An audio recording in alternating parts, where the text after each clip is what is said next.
Good evening, everyone, and thank you so much for coming to MAWA's Parent Academy. Tonight, we have a very exciting presentation called Empowering Your Child, Understanding SEL through the CASEL Competencies. And I have 4 hosts with us tonight that are sitting on our panel, and I'm going to let them introduce themselves, but they are highly trained in SEL competencies and mindfulness practices, and that's why they're here tonight to help you. They are not school psychologists, they are not guidance counselors, but through their expertise, they help your child every day in the classroom. And we're here to be able to kind of share a little bit about what we do with your kids so that you can help them at home as well. So we're really excited for you to be here. Thank you so much for giving of your time. And without further ado, welcome our panel.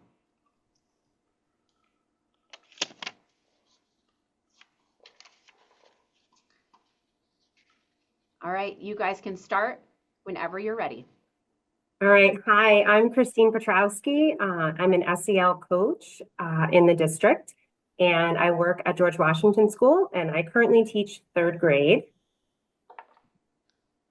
Hi, I'm Morgan Ridgway. I am also an SEL coach. I teach 6th grade world geography at Ramshill Ridge Middle School. Hi, I'm Courtney Corella. I am the supervisor of our multilingual learners, pre-K through 12, our gifted and talented students, kindergarten through 12, and our world language program, 6 through 8. Good evening, everyone. I'm Nikki Van Ness. I am the supervisor of social studies, grades 6 through 12, the visual arts supervisor at the high school, as well as the business supervisor at the high school. So tonight we're going to tell you about the CASEL competencies. CASEL is a national organization of researchers, educators, practitioners that collaborate for academic, social, and emotional learning. They define the 5 core competencies that are essential for social and emotional learning. These competencies help students develop critical skills for personal growth, academic success, and positive relationships.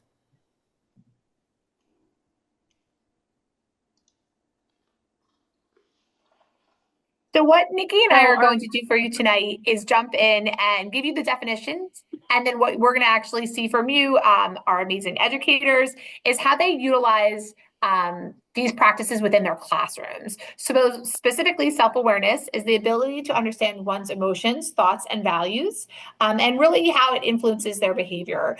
This includes recognizing strengths and limitations, developing a sense of confidence, and building a growth mindset, because there's really power in the word yet. So getting there yet. All right. So in elementary school, K to 5 in our district, self-awareness is really how we start the school year. We always go into the school year having the students identify emotions, set goals, reflect on the goals, and adjust them as they see fit. So on the left part of your screen, you see an emotions chart. And in elementary school, especially the lower grades, students really need help attaching words to feelings. So we really help build that vocabulary in the younger grades. We do a lot of role play. We do a lot of work with facial expressions and how bodies look when people are feeling a certain way. And it really, really helps the students to distinguish the nuances between words like mad or sad, because in their mind, sometimes in kindergarten, those things are kind of the same. So we try to help the kids build vocabulary and help understand feelings and what kinds of things make them feel that way. So these are the ways that we start.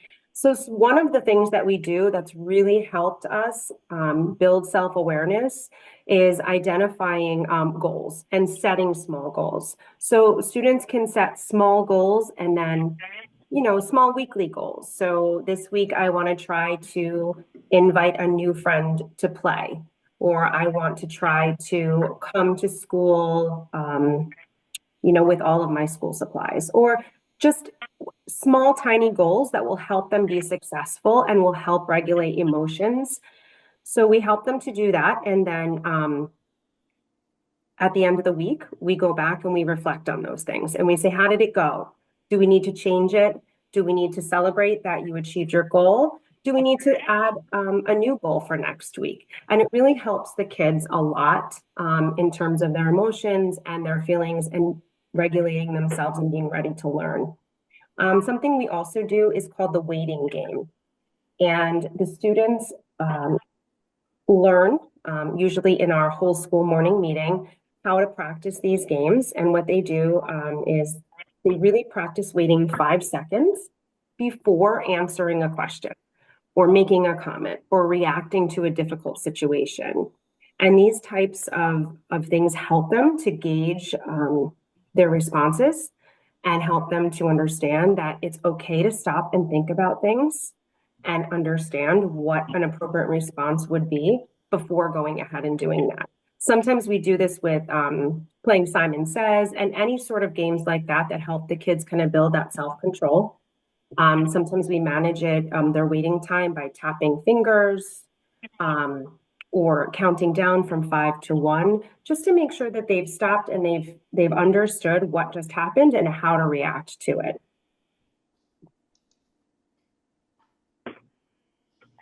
So moving on to middle and high school. Luckily, with all the work they do in the elementaries, a lot of the students come with what Mr. Petrowski is saying, those self-abilities to regulate, to count to 10, to do whatever it is they need to try to get back on track when they need a little self-awareness moment. So middle school, we try to focus also on those kind of self-activities, but also integrating that into our everyday classes and our everyday content. So for each of my slides, I have what we call plugins, which are kind of outside of lessons, things that we can kind of plug in random places to add a little self-awareness, as well as actual lesson examples where self-awareness is paired with a specific content standard. So for plugins, my first one is a checklist for strengths and weaknesses. So very similar to what the elementaries do. Students can, whether it's in math class and science class and reading, the teacher could provide a little rubric or a little checklist of a certain skill. So whether, in math, you're finding the least common denominator and there's a multi-step problem, students can use a little rubric to kind of self-assess and see what their strengths are and what their weaknesses are in that academic area. This is super helpful because when it comes time to have tests and things like that, students are sometimes unaware of what their strengths and weaknesses are. So being able to go through all of that before it's a test or before it's a quiz grade is super important, so they have that self-reflection. They're able to identify where they need to work on prior to having an assessment, which goes into self-assessment rubrics. So this could be before or after an assignment is given. I like to do both. So before students are submitting their, let's say, an essay for social studies, I give them the rubric, I have them run through it, maybe with a partner or maybe by themselves, and they can really see the criteria that I will be using to then help them, when I'm grading it. This can also be done after maybe a project, looking at how well did you work with one another. If you could go back again, what would you do differently? And really having the students hold themselves accountable for their actions throughout that process, what they could have done better, and making sure, if they're making that judgment call, they're more apt to actually include those things the next time they have a project or the next time they have a similar assignment. We really want to make sure the students are having things that they can do on their own, that they, if they're having a hard time, they're not understanding why they're getting maybe a poor grade on their quiz, we want them to be able to do this solo. They can be like, oh, maybe I should, look at a rubric and self-assess and see what I need to do. And then come to the teachers and see how we can work together to rectify the issue. For some lesson examples, something we like to do in the middle school is connecting a lot of our content to children's books. So Ms. Vanessa is so helpful with being able to supply us with different sorts of literature that help us get our points across. Because once we get to middle school, you start talking about, huge topics, especially in social studies. And a lot of the time it bubbles down to very, very simple issues or very simple, understandings that we can get from children's books. So we're able to connect those things. And, all children's books have certain morals of the story. You can put your students in the shoes of those characters. And sometimes you can utilize that to then take a step further into the content. Something I used actually today in class, it's this little story called Three Little Engines. And the whole lesson is all about social classes and in ancient Egypt, how they were very rigid, and how everyone didn't really get what they needed to succeed. If you were a certain class, maybe you didn't get all of the rights that someone else would have. So this book was able to explain in a very simple way, you have these three engines, they all have different, ways to get to their goal. And, some might need a little more help on the way, and that's okay. So we wanted them to take from this lesson, like, in Egypt, they had these social classes, maybe they weren't the most fair. How can we help that moving forward? What do all humans need? Should all voices be heard? Like, how do we correlate, someone's worth with their job? It's just a bunch of things you can spin off of when including a children's book for self-awareness. Some other things that are happening just around other content areas are things like, a weekly checklist of things that teachers are having students do as do-nows or as exit tickets, whether it's a certain skill from that period or, after a couple of days of learning something new, kind of self-assessing them without making it a huge graded assignment. Because we really want them to be able to do this on their own. I think that's all for me for this one. I think you both give excellent strategies. And I think even as parents, one of the things we talk about, and there's some parents on the screen and some aunts and just really good family friends with children that, we can have really good questions with our children when they come home, right? And it could be basic questions of, how are you feeling right now? Or, what's something good that works for you when you're feeling like you need a break or a recharge? And these type of questions are great because they're hearing it from us. So as parents, if you can continue those type of questions and conversations at home, it's really meaningful because students are getting the same language, whether they're inside our classrooms or they're in their homes. And that's really powerful when we can work together as a team to make sure our children are aware of all of our SEL competencies, in particular this one where we can kind of give them this pop, this pause moment, this opportunity to kind of own how they feel, and then to practice how they're feeling and kind of move forward with that. So our next competency is social awareness. So we build on that self-awareness, and this one is the ability to take the perspective and empathize with others, including those from different diverse backgrounds and cultures. The ability to understand social and ethical norms for behavior and to recognize family, school, and community resources and supports. All right, so social awareness in the elementary schools is something that kids actually love to learn about because we have such a wealth of resources including diversity, equity, and inclusion picture books that are beautiful and so helpful in teaching students about cultures and religions and all different things that might be different from their own, and helping them to step in the shoes of somebody else and build an openness to learning about things that are different and feelings that are different than their own. It's such an important skill. So some of the things, as you can see on the side of the screen, I put some images of a few books, not some of the common ones, but some of the ones that I found that are newer and maybe a little bit less read in school every day. So something that your child might not have heard yet. But Chocolate Milk, Por Favor, that's a book that celebrates diversity and empathy, obviously in the Spanish culture. And then there's another one, Ordinary Mary's Extraordinary Deed, and how good deeds, when you notice something that somebody needs, doing a good deed for somebody can have that trickle effect where it then becomes good for somebody else and then beneficial to somebody else. And there's just that trickle effect of good in this world. So in terms of social awareness in our classrooms at GW and across the elementary schools, some of the things that we focus on are building community circles. And it's an activity that we use. We actually use it at staff meetings too. So the adults are actually using and practicing a lot of the skills that the students are using.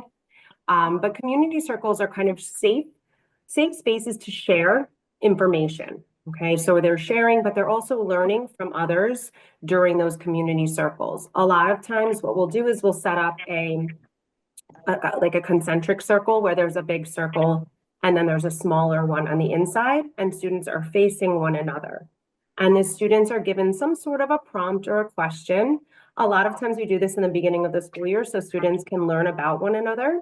So we ask a question and the outer circle answers the question to the inner circle. And they're just talking to the person across from them, and the person in the inner circle is just listening. They're not talking, they're not responding, they're just listening. And then the circle on the outside moves, and everyone on the inside gets to hear from everyone on the outside. So they're learning information about others and then having conversations that they can bring forward to recess time or the lunch table about things that they heard during that circle time. This could be used for academics too, and sharing the understandings. So about, hey, how would you describe how to multiply 3 times 2? And the outer circle says it to the inner circle, and they're hearing different methods, different strategies. It's all a really great way for kids to kind of communicate, express themselves, and for others to learn the differences among their classroom community. This is also something you can do at home or on the dinner table. Ask a question about something that was, what happened today, at school or at soccer practice, or, what do you want for dinner tomorrow? And just kind of have those conversations and let everyone share. And another big part of social awareness is developing empathy. And what I love to hear when I'm addressing our little K-3 school is that kids know the meaning of that word. They know that that means stepping into the shoes of somebody else.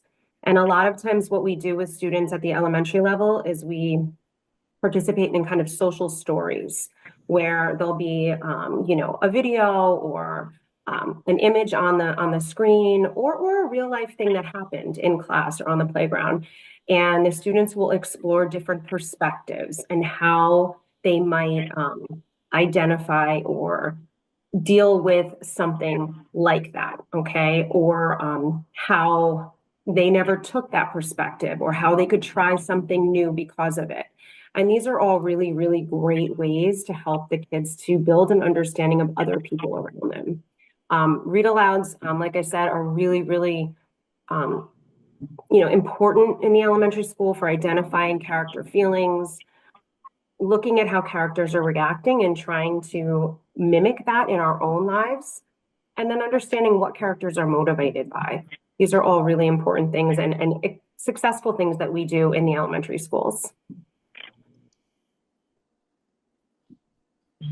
So very similar to Ms. Petrowski's, we also do we call them Socratic discussions in middle school, but it's very much the same idea with the 2 different circles of students. We definitely focus more on maybe an academic question, an essential question, and a lot of the time students will prepare maybe for more than a day to be able to share. And something that all of us do when creating that space to have a discussion is go over certain discussion guidelines. So having that social awareness is so crucial to making sure every student feels safe to share, safe to speak, safe to disagree, and also we give them the language to be able to disagree, because at the end of the day, we want them to be able to have really good constructive conversations on their own in a way that is appropriate, where you are heard, but also you can disagree and it's okay. So I really love that. That's kind of starting at the elementary schools, and that kind of proves why when they're in middle school, they do a really good job with activities like that. Also going off Christine's second bullet point there with, we do a lot of readers theater in middle school. So sometimes with social studies, especially ancient history, it's hard for them to really make a parallel from their life to someone's life back then. So we'll put together different scripts and stories, and students can actively be those people today from ancient times. So it's really fun being able to see the students actively get into the shoes of those characters, and really, understand why, so-and-so might be frustrated in that situation, because, it does build that, awareness piece and that perspective, which is so important in all of our classes. So for my slide, under plugins, so the first one is behavioral response to positive and negative student actions. So something to build community and to show leadership is if, let's say Jessica's doing a really good job. She read the do now, she started it, she's got everything ready. I would maybe do a shout out to Jessica, like, wow, it's so amazing that, she did this, this, and this. Like, that's a really great way to start the class. And that could be an awesome way to give her props for her being, on top of her game, but also can make it aware to other students, like, oh, maybe I'm not doing that, or maybe I'm kind of, maybe messing around or not getting started right away. I should start doing that because I want to get that praise as well. The second thing we have for lesson examples, which is applicable to any content area, which is what makes it so special. It's called mirror or window analysis, and this could be done in many different ways and called many different names. But pretty much it's looking and seeing if maybe, let's say an ELA, a character in the book, if it's a character you resonate with, you share very similar life experiences with, that could be a mirror where you're seeing yourself within that character. And then if you're able to relate to them, you could see this character in different settings that maybe you've never been in.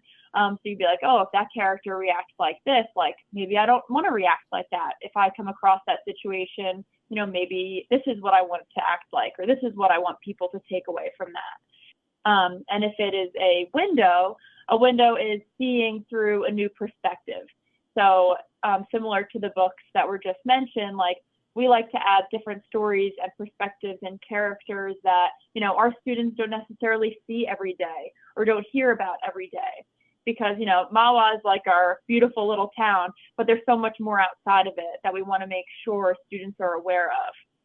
And this doesn't even just need to be in like New Jersey or, the United States, but like, what is an 11 or 12-year-old across the world? Like, what does their everyday life look like? How does it compare to yours? What are some lessons that, you could share between one another? So yeah, this is something that can be used in so many different ways. And going off of just like regular everyday social awareness pieces, I also coach volleyball at the high school, and that's another area where the social awareness is huge. So when you're part of a team, part of a group, being able to read like, oh, my teammate is like struggling. They look like they're not confident. They're not, playing like they usually play. How can I help them to get back on their game? How can I, read this situation and then react appropriately? So it's, it starts in the classroom for sure, but it definitely transcends into so many aspects of their life. Because something as simple as being like, oh, hey, I noticed you look a little down, like, can I help cheer you up? Or what is something I can do? It's just such a simple way that social awareness can have a big impact. And what I love about the social awareness is that the energy changes in the room when you have the kids becoming socially aware, that it just shifts. And there's this real good energy that just lifts the class up. Yeah, and to kind of build off of that, I think those are important conversations to even have at home, right? Getting comfortable working with your classmates, with your peers. You're going to be in different classes with different friends every year, and becoming aware that there's always going to be somebody that you can find a connection with, right? So being able to have those conversations at home, how do you work with other students? What strategies can we give so that, you can manage those emotions when you are working with your friends or not your friends, but you want to get to know someone. And I think both teachers just gave amazing examples of how you bring that awareness to your students. So the next competency we're going to talk about is self-management, and really it kind of builds off of the two that we just spoke about. And it's really the ability for our students to be able to regulate their emotions, their thoughts, and their behaviors while managing all of those impulses that kind of get in the way. And so this one in particular is something that we see K through 12, right? We see it with adults. I'm sure some of us on screen feel it too. Sometimes we have to take a moment to really be able to manage our own emotions because of how we may feel. And as parents, I feel like we're doing this all the time, right? We have to manage our workloads, getting our kids ready, all of the things that are happening, and being able to do it in a way that our kids don't feed or build off of our stressors. And so I'm excited for our teachers to share their different strategies in how they work with our students to get them comfortable working towards these personal and academic goals of being able to manage their emotions in situations. All right. I love what you said, Courtney, about how, adults, we need this as well. And it just makes me think about how fortunate our students are and our own children are to be learning these things, because I don't think we learned these things when I went to school. And I think that we might be in a different position if we did. And these kids are so fortunate and so lucky that they're learning these skills now, and they can carry them, build and carry on throughout their life, hopefully, utilizing things that work for them. So self-management in elementary school is really hard. It's really hard. And we're currently actually working with self-management at our school for November and December. And the kids are learning lots of strategies to regulate their emotions once they have become self-aware, once they know that they're frustrated, or once they know that they're a little unfocused, or once they know that they get dropped off at school and they're missing mom or dad. They've already identified those emotions, and now they need to know what to do with themselves so that they can be present for learning and present for working and playing with others. So one of the things that all of the elementary classrooms in MAWA have established are calm corners. And on the left side of your screen, you can see some of the examples of calm corners. These corners are designed with the students, with the teacher. The class together comes up with this calm corner and a space in the room where students can feel safe to go and use the materials there to regulate their emotions. So in my classroom, what we do during the first few weeks of school is we name our calm corner. So we have this big class vote. What is it going to be called? The Zen Den, the calm corner. You can notice this year, my photo of mine is on the bottom there. It's the Calm Kingdom this year. So the kids just love that they own it. And then we practice working with all of the materials that are in there. Sometimes students have ideas of things that they want to put in there. Sometimes I come across something and I make a big deal of introducing it, setting the expectations.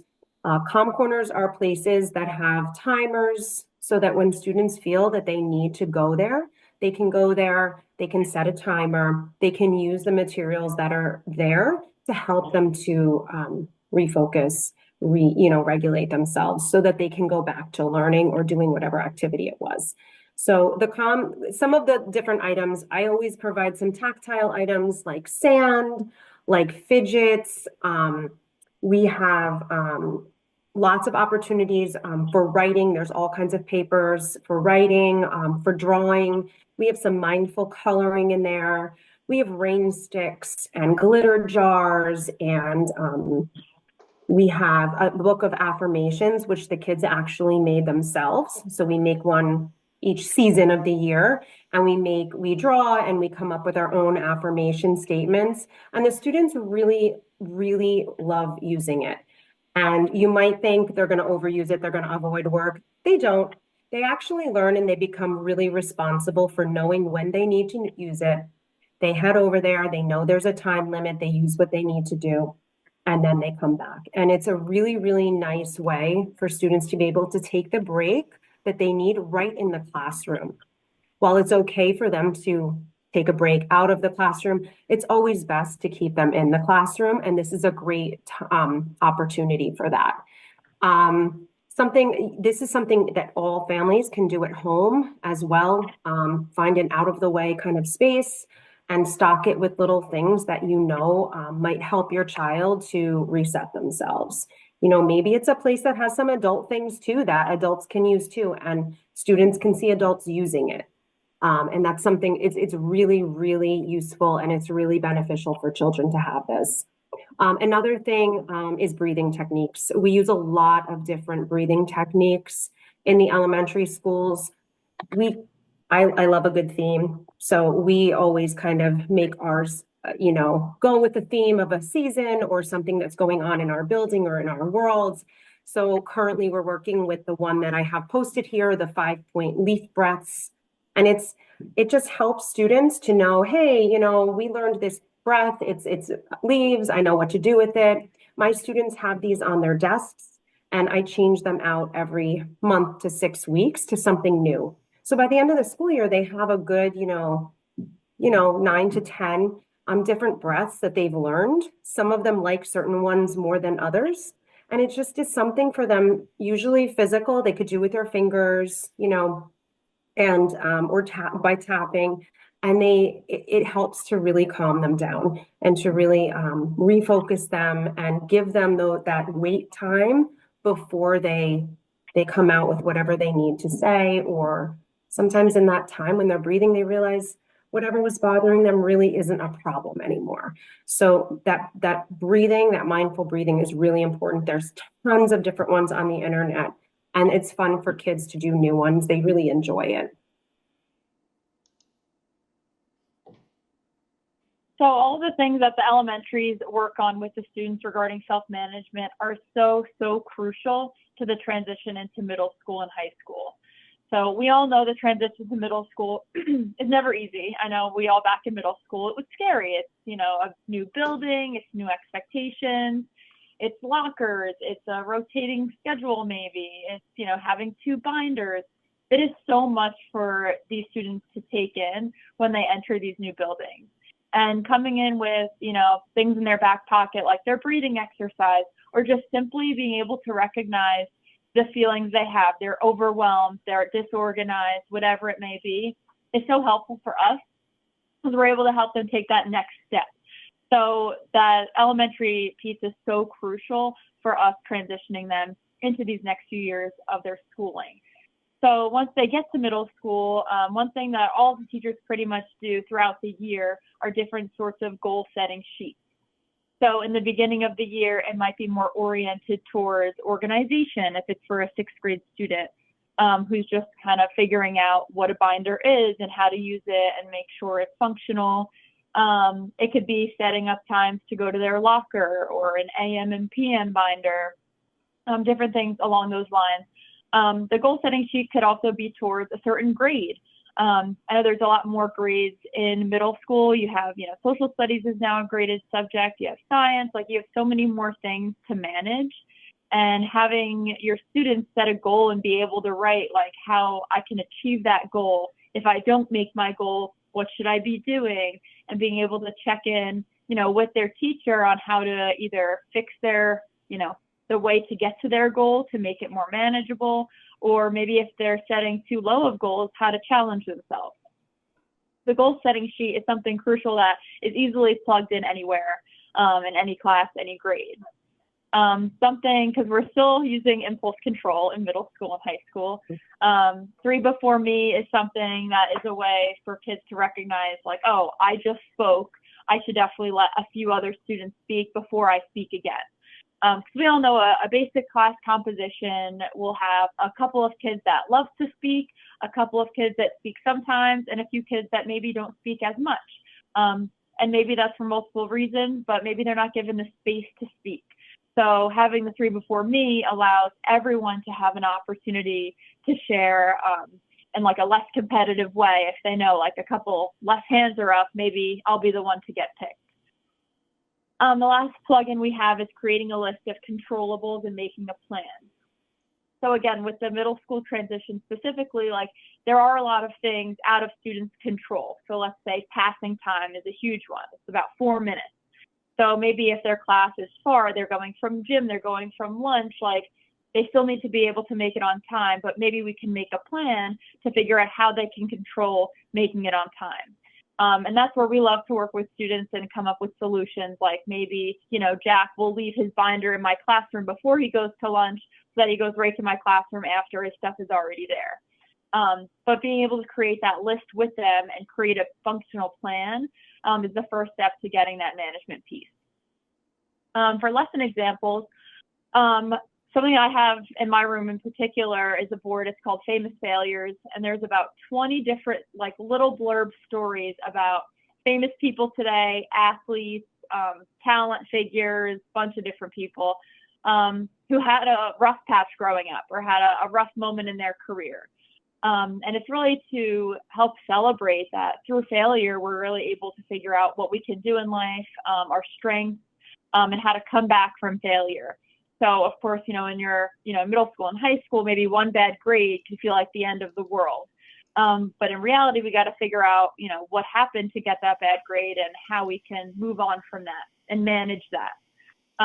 Another thing that we can do through those famous figure spotlights is looking at, short readings or bios of people related to your content. Social studies, easy connections to MLK, to Gandhi, ELA, Maya Angelou, Frederick Douglass.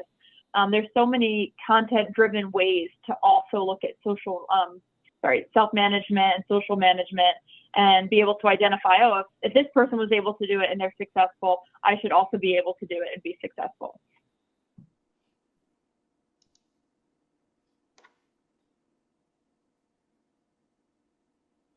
Miss Van Ness, mute. Thank you. Thank you. We're out of the Zoom world, so, Yes. I was saying that I love the relationship skills competency because relationship building is a #1 indicator of success in schools. So it's something that we really take pride in our classrooms, to have that student to student and teacher to student and administrator to student relationship. So relationship skills are the ability to establish and maintain healthy and rewarding relationships with diverse individuals and groups. To communicate clearly, to listen well, to cooperate, to resist that impulse because of pressure, to negotiate those conflicts constructively, and to really seek and offer help when needed. Courtney always says that, I just want my kids to be kind. So we want our kids to offer that help to that kid who's struggling, and that's really what we focus on in our classrooms.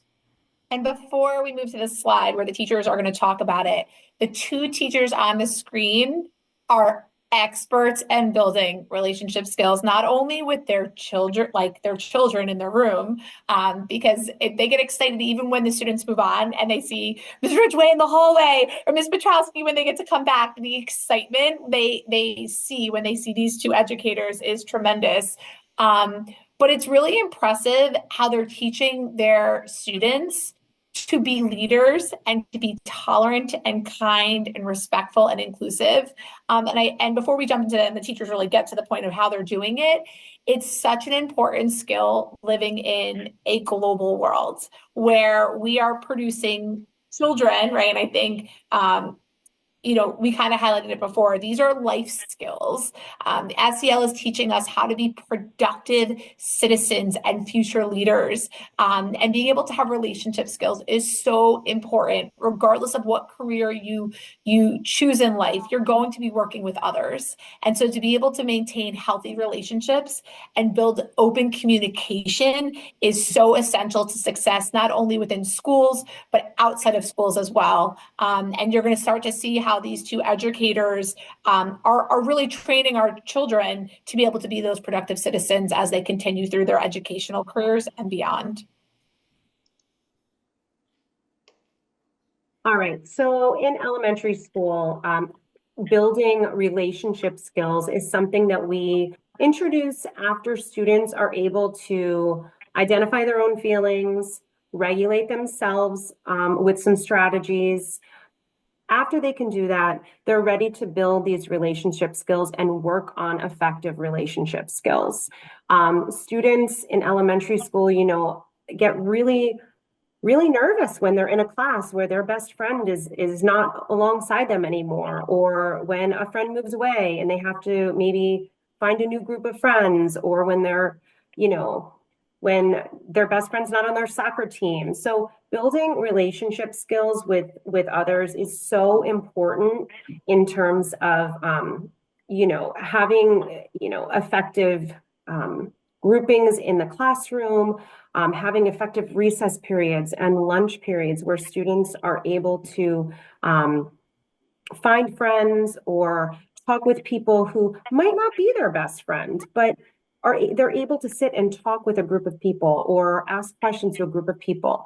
It's so very important. So some of the things that we work on with relationship skills, and the first one, the I statements, this has become really important and really effective in the elementary schools.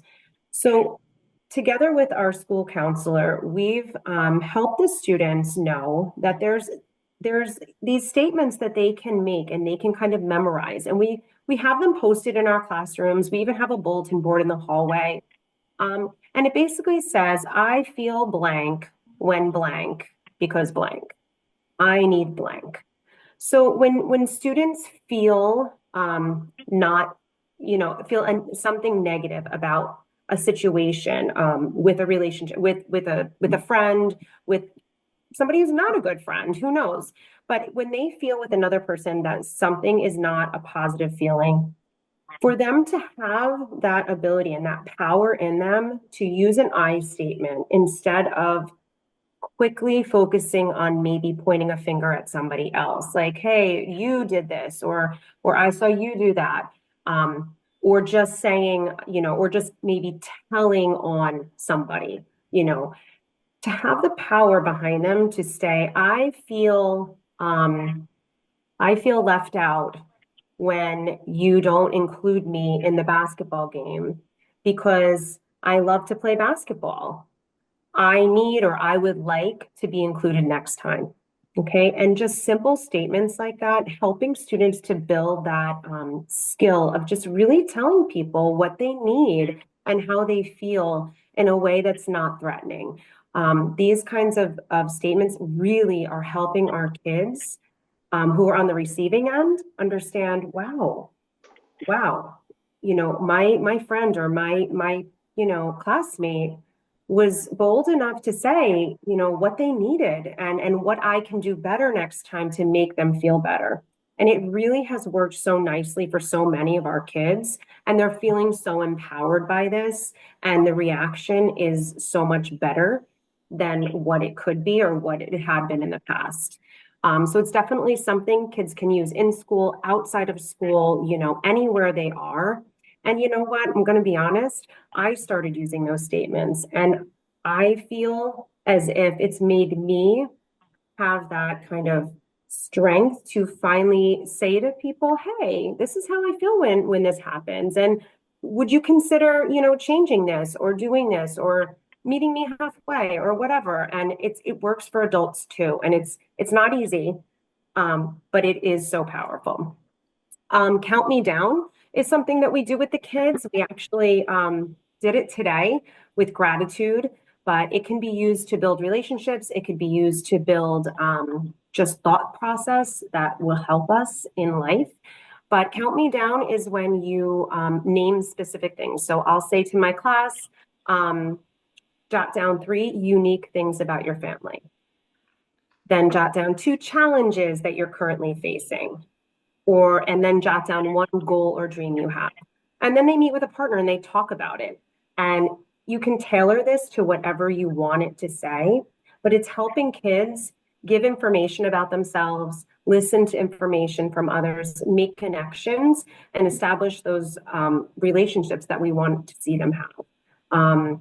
Today we did it with gratitude. Name 3 things, people that you're grateful for. Name 2 things that you're grateful for, and name 1 place that you're grateful for. And then they shared. And so many of them, are like, oh, I didn't know you're grateful for your, the stable where you keep your horse. I have a horse too, or I've taken horseback riding lessons. And they learn so many different things about one another that they might not suspect. And even if those 2 kids don't become best friends, they have that connection, and it helps the whole community when we have these connections in the classroom.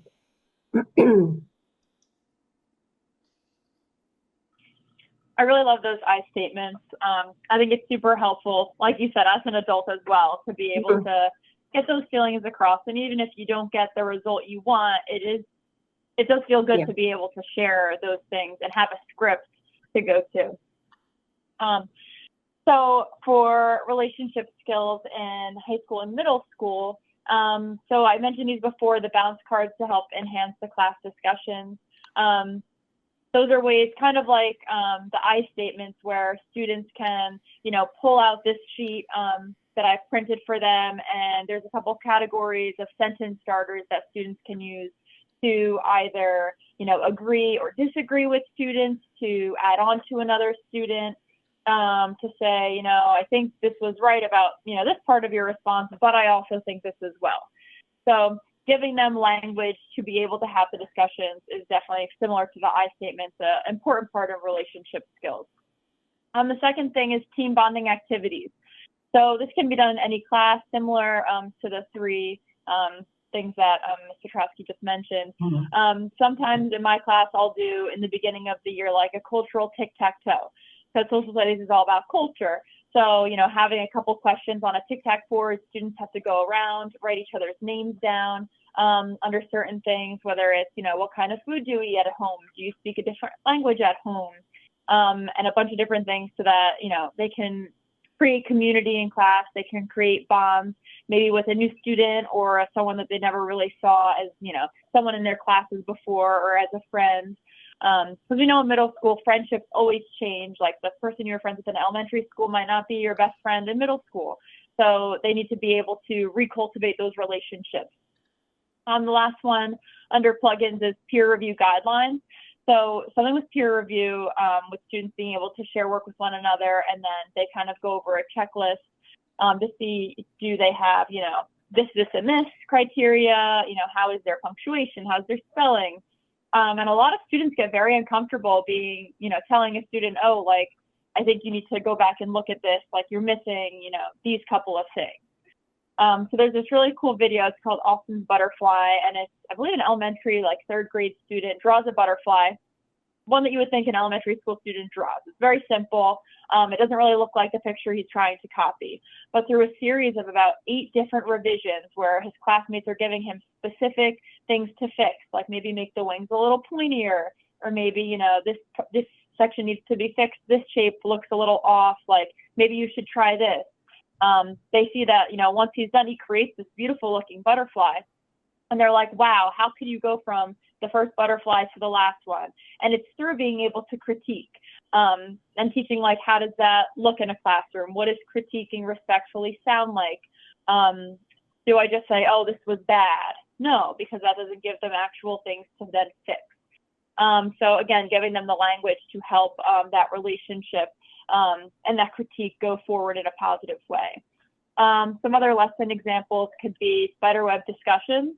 It's the same as like a Socratic discussion, but the teacher is actually making like a circle with all the names of students and then drawing lines between each student after they talk. And this is something I just thought it would be cool to see visually how the students are interacting, if students are able to welcome others into the conversation. And they actually really like seeing it also. They're like, oh, let's see the spider web. Does it look really good? Like, who is like our leading, voice in the conversation? Who can be maybe called on more next time? How can I involve that person more in the next discussion? The other lesson example could be what I call in the middle. So maybe you have, a certain character conflict in a book, and, these two characters are best friends, and all of a sudden something happens and they're fighting. So how could one of our students be put in the middle of that? Maybe they choose a certain character that they are, or maybe they could be like a third party friend. How do I mediate this issue between these characters and myself? And that could be done with social studies figures. It could be done with a bunch of different things. But kind of having that, empathetic, multiple perspective take on a lesson can add to that relationship skill. And this brings us to our last competency, which is responsible decision making, which really in the end, right, is taking all of the competencies that we've talked about and pulling it together to be able to make good choices, make the right decision. And we know no student that walks through our doors is perfect. We know students are going to make mistakes. In fact, even as Mrs. Petrowski was talking about before, there's so much that we can learn from failure and when we do something wrong. And so these are really teachable moments for us. And that's why having these conversations are so important. But really the goal in responsible decision making is to try to make constructive choices based upon all of our standards, our safety concerns, our social norms, and making well thought out choices in the moment, and knowing how our choices impact others, and knowing that there are consequences from our actions at times too. And sometimes those consequences actually teach us more about how to manage our emotions and the choices that we make going forward. And our teachers will talk about that now. All right, so elementary responsible decision making. As much as this kind of comes at the end of, us learning a lot about all of the other competencies, it is actually something that we start our school year with in a little snippet, because community agreements across our district are really important. And I'm sure it's, community agreements are established in kindergarten all the way up. Because when we're in a classroom, we need to set expectations. And the classroom is our community when we're at school. And a community agreement is basically a shared agreement. Learners help to design and build this community agreement with ways that they want to work together over the course of the school year. So, for example, I teach my kids, we're going to, I like the positive statements. So basically, our community agreement might say, we will always try our best. Instead of saying, we won't, slack. We try to change it to a positive phrase. And we come up with, I would say between 5 and 8 really great statements about how we can have the best year ever as a community of learners. Not all as best friends, but as a community of learners that are there for a common reason.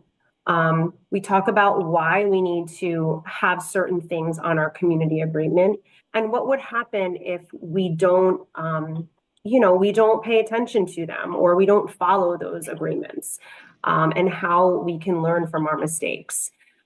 This is something that families can do as well, a family agreement, because expectations are different at home. Home is a place where there's not as many people as a classroom. Things are different in homes than they are in school, just as much as they're different on the soccer field or at a birthday party.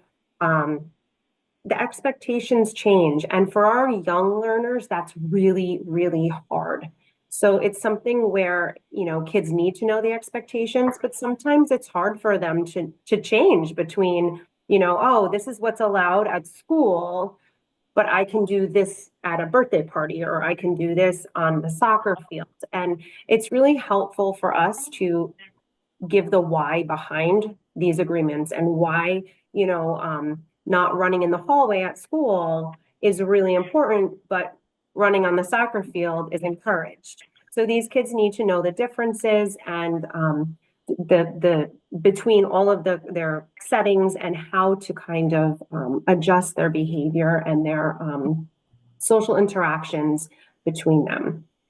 We use a lot of what would you do scenarios at GW school, where we'll put videos or photos of real life scenarios up on a screen and brainstorm together decisions about what the person or the main character, how they reacted and what their next steps might be, or what the consequence might be for how they reacted. Students in my classroom know that,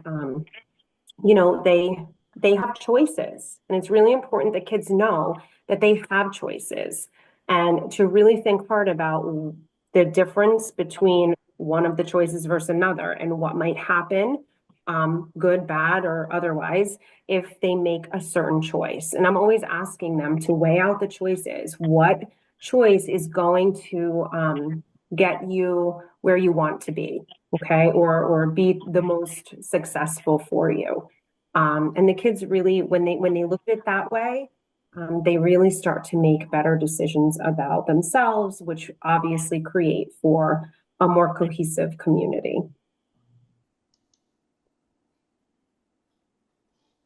So similarly in middle and high school, we do a bunch of different things as well. Class contracts is something I start with in 6th grade, where similarly the students come up with a bunch of positively written expectations. And even though we give them full reign to decide a couple of them, they all pretty much go to the same things, respect one another, respect the materials, the classroom, and then of course some sort of chain of, if you don't follow these, then what are the next steps? We have been printing out a bunch of the competency posters. So in the middle school, we have them going up the ramp, all of the different competencies to keep them aware of them. Some teachers even use them in a way to assess a classroom environment or a behavior. This one teacher, Miss Delori, she teaches health and phys ed, and she will have the student, maybe if they're misbehaving, come up to her and be like, okay, which competency does this fall under? What do we need to work on? Like, how can we improve this behavior? So going back to how important it is to identify a certain behavior and why it's taking place. And then you can make that responsible decision to try to not make that behavior the next time. Another thing are self-done class participation rubrics. So students being able to take a look and see, are they actually participating? Are they raising their hand? Are they coming prepared with notes to participate in a class discussion or just in your regular day-to-day class? And if they're seeing that they're not prepared or they're not comfortable, what are some ways they can decide how to improve that? How can they maybe talk with the teacher, come up with a plan, maybe become a little more cognizant of materials they should be reviewing before going into the classroom so that they are prepared. Another important part in middle school and high school is there's so many more test quizzes for different classes. It's not always, on a Thursday or a Friday, like you have tests and quizzes at any point of the week. So making responsible decisions in terms of preparation. So if you know that a test that's 2 weeks away, ideally, you shouldn't be waiting till the night before to cram for a couple hours and study. So, talking to the students, being like, if this is a week away, what should we be doing a little of every night to make sure you don't, all of a sudden the night before have, a panic because you don't feel prepared. And that's another thing that we try to really enforce at the 6th grade level of, the night before something is due, is not the time to be asking, all the questions about it. So making sure they're attempting their projects early enough so that they have an appropriate amount of time. If they need to come in and work on it with a teacher, they have that time available to them. And then one specific example I could speak to is one of our 7th grade classes. They actually have the students create a rubric of what a leader should be like. So they come up with the criteria, they come up with a few different scenarios, and then the teachers provide them with a few different leaders, and they actively use their own rubric that they made to see if this leader is, whatever the question is, if they're effective or ineffective, if they're, a good leader or bad leader. But it gives the students autonomy to really figure out what they think is important. And if they were in the shoes of that leader, what would be their decisions that they make? How do you figure out, from one decision, what is the outcome for a bunch of different people? And this could be used in many different ways. So really good lesson example from our 7th grade. Okay, so I'm just going to pin myself back. All right. So thank you so much to our panel of amazing educators. I'm so excited that they were here with us tonight. These are the CASEL competencies on the screen for you. So if you want to take a screenshot of those, it's a great time to do that. So I'll wait like 2 seconds. Okay. And if you have any questions, please put it in the chat. And if not, that is okay. You do not have to stay on. But thank you so much to all of the parents and families that joined tonight.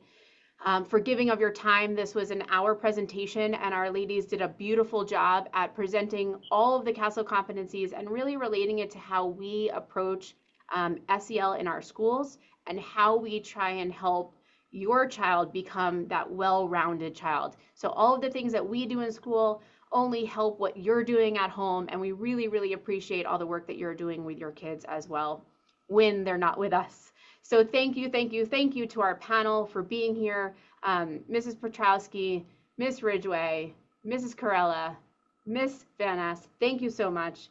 We have learned from you, and I appreciate all of the time and effort that you brought to this presentation and staying with us for this hour. Again, if you have any questions, put them in the chat. If not, we'll see you next time. Thank you so much for being here.